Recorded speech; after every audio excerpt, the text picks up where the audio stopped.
In a small town where summer days shimmered with carefree warmth, Victor lived with his younger sister, Polly, whose best friend, Marianne, was a frequent visitor.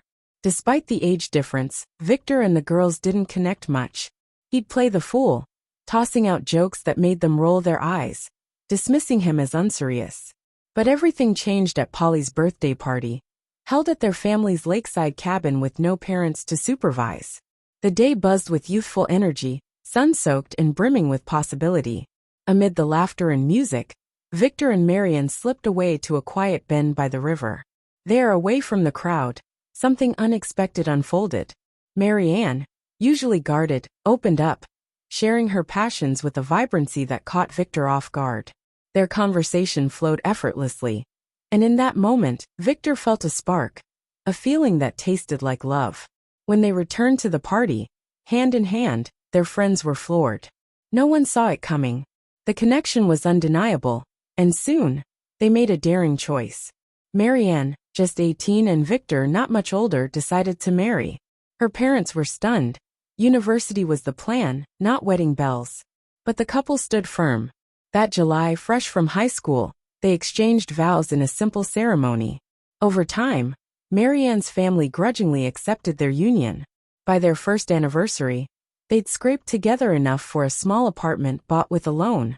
It was a fixer-upper, but they poured their hearts into making it home. Victor, ever the tease, loved to poke fun at Marianne's phone obsession, calling it her third arm. He'd hide it on high shelves, grinning as she huffed in mock frustration. Their playful bickering was lighthearted, and their bond seemed solid. They hosted cozy gatherings, filling their home with friends and laughter. But beneath the surface, Victor's jealousy simmered. He couldn't stand being apart from Marianne, not even for a moment, and even Polly's presence couldn't calm his unease. Then came a night that shattered everything. Marianne came home exhausted from work, skipping their usual banter to head straight for the shower. Victor, aiming to surprise her with dinner, noticed her phone left on the table, a rare oversight. As he passed by, the screen lit up with a flood of messages. Curiosity got the better of him, and he glanced at the display. His heart stopped. The sender was Myron, a name he vaguely recalled from Marianne's past. The messages were intimate, bold, and deeply personal. Words Victor rarely dared to speak, even after years of marriage. His hands shook as he scrolled further. There was a photo of Myron, a childhood friend Marianne's mother had once mentioned. The chats weren't innocent. Myron sent love notes and explicit images, and Marianne wasn't pushing back. She was matching his intensity. Victor's chest burned with betrayal, but he stayed calm, snapping a photo of the messages and sending it to himself just as the shower stopped. 2 weeks later, Marianne's birthday arrived. Victor, hiding his fury behind a composed facade, told her he had a surprise planned. Secretly, he contacted her mother, asking her to invite Myron to the celebration. The party was lively until Victor's surprise unfolded. As wine spilled across his shirt, soaking the printed screenshots he distributed, the room fell silent. Marianne stood frozen, her face a mix of shame and anger. Myron, clutching a bouquet, backed away stunned. Guests gasped, clutching the damning evidence. "You think this makes you righteous?" Marianne spat, her voice trembling. "Humiliating me in front of everyone, my family, my friends?" Victor's gaze was steady, but his voice was soft. "No, I think I'm the idiot who loved you too much." Her mother sobbed. Her father set the papers down, and the festive air turned heavy. Myron left without a word, abandoning his flowers.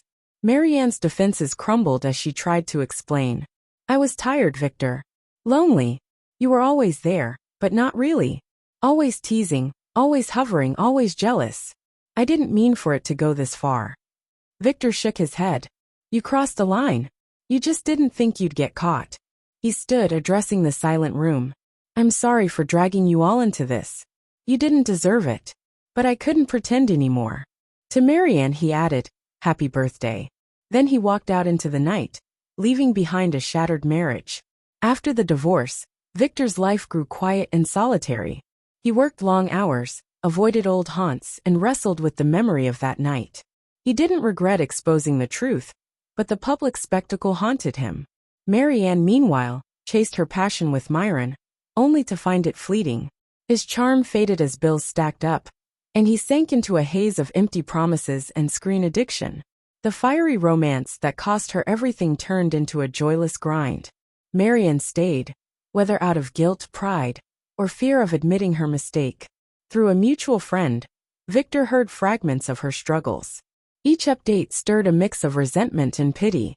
He'd loved her fiercely once, and though that love was gone, a faint compassion lingered. He didn't wish her pain, even if part of him saw her hardship as karma. Sometimes he pictured sitting with her again, not as lovers or enemies, but as two people scarred by their choices. That moment never came. Their story, born in a sunlit moment by the river, didn't end in flames or fury, but in silence. Victor and Marianne moved forward separately, each carrying a version of the past, softened by time. Two souls, once intertwined, now walked alone, bound only by the weight of a love that couldn't withstand the truth.